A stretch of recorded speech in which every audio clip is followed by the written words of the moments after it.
جس نے قرآن کو کھول کر نہیں دیکھا، راتوں کی تنہائیوں میں اس کی تلاوت نہیں کی، اس کے پیغام کو نہیں سمجھا، تو یہ آنکھیں اس لیے رب نے دی تھی کہ اس سے میرا قرآن پڑھو، تو قیامت کے دن وہ شخص نابینا اٹھایا جائے گا۔ میرے حضور نے ارشاد فرمایا کہ راتوں کی تنہائیوں میں اٹھ اٹھ کے قرآن پڑھا کرو اور قرآن پڑھتے ہوئے رویا کرو۔ پھر کہا فَإِن لَمْ تَبْكُوا فَتَبَاكُوا، اگر رونا نہ آئے تو رونے کی کوشش کیا کرو۔ حضرت داتا گنج بخش علی حجویری سے ایک مرید نے پوچھا، حضرت اگر رونے کی کوشش کریں پھر بھی رونا نہ آئے؟ فرمایا مقدر پہ رویا کرو، اتنے سنگ دل ہو گئے ہو۔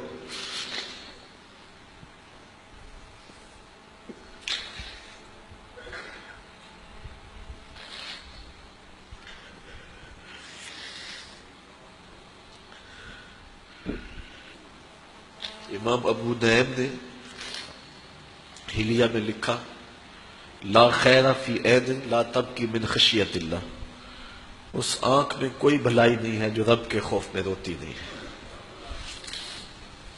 رومی کہتے ہیں جہاں پانی چلتا ہے وہاں سبزہ اگتا ہے، اور جہاں آنسو چلتے ہیں وہاں رب کی رحمت اترتی ہے۔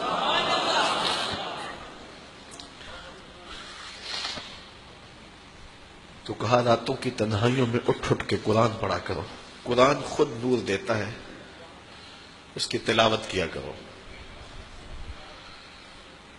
ایک حدیث ہے، جب میں نے پہلی بار پڑھی تھی تو میرے اوپر ایک کپ کپی طاری ہو گئی، اور وہ لمحے دوبارہ تو نہیں اس انداز سے مل سکے، لیکن جب بھی میں پڑھتا ہوں ایک حظ ملتا ہے۔ فرمایا قرآن یہ اللہ کی وہ لٹکتی ہوئی رسی ہے جس کا ایک سرا تمہارے ہاتھ میں ہے اور دوسرا سرا تمہارے رب کے ہاتھ میں۔ کرنٹ لگتا ہے کہ یہ وہ قرآن ہے جس کا ایک سرا رب کے ہاتھ میں ہے تو دوسرا سرا تمہارے ہاتھ میں ہے۔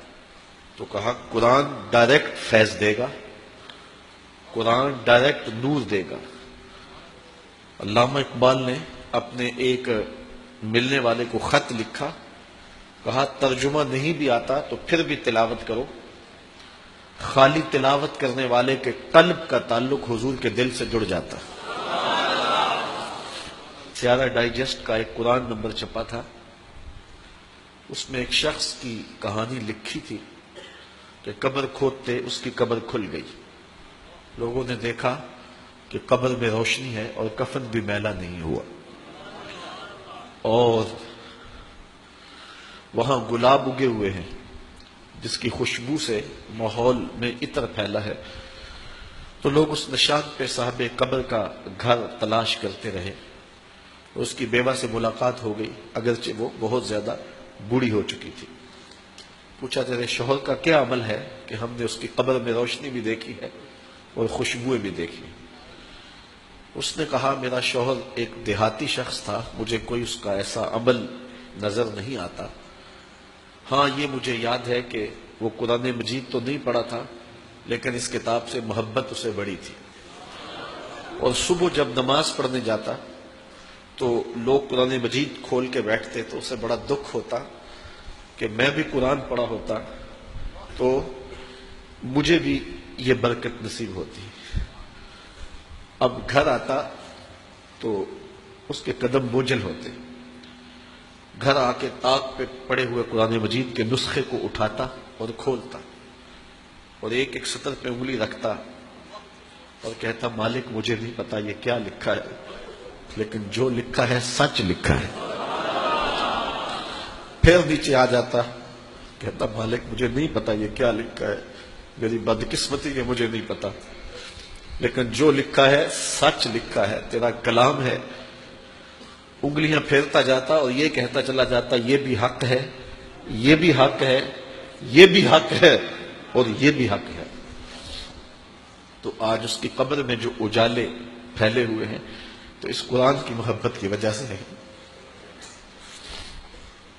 اللہ ہم سب کی قبروں میں روشنیاں کر۔ چونکہ ہماری تحریک قرآن مجید کی تحریک ہے تو اللہ کی کرم نوازیاں ہو جائیں. ہم اس کتاب کا حق تو ادا نہیں کر سکتے، لیکن نوکری تو اللہ نے ہمیں نصیب کر دی ہے. اللہ اس کتاب کی برکتیں ہمیں نصیب کرے.